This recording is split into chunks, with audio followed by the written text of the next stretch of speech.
So let's talk about undervoltage lockout. Undervoltage lockout in simple words is a circuit which is used to prevent normal intended operation when the supply goes below the minimum operational value. Let's try to understand its application. Imagine a battery power circuit. We know that energy in battery drains with respect to time, but the potential remains same. This will not happen for a long time, right? At a certain point, as energy is released more and more from the battery, the potential starts to drop. This leads to deteriorating of the battery in a long run. Thus, we need to take care by preventing the circuit to abandon its normal operation when the potential drops. That is where undervoltage lockout is being used.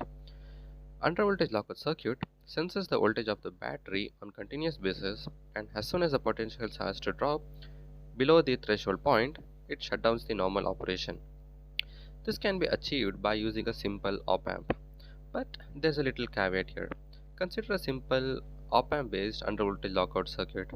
Whenever the input goes greater than the reference voltage, output is enabled or it is disabled.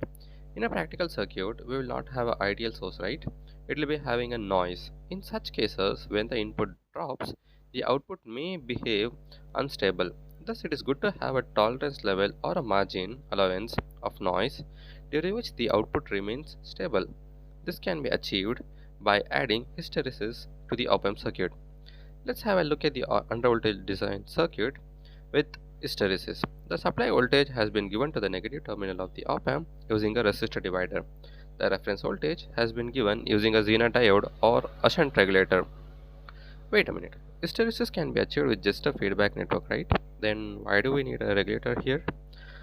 All the nerdy guys, you can drop a comment if you know its purpose. Finding a MOSFET is being used to act as a switch controlling the current passing through load.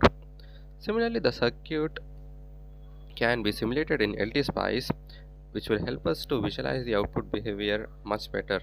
You can also add a noise component to the voltage source in the LT-Spice itself and check the hysteresis application working.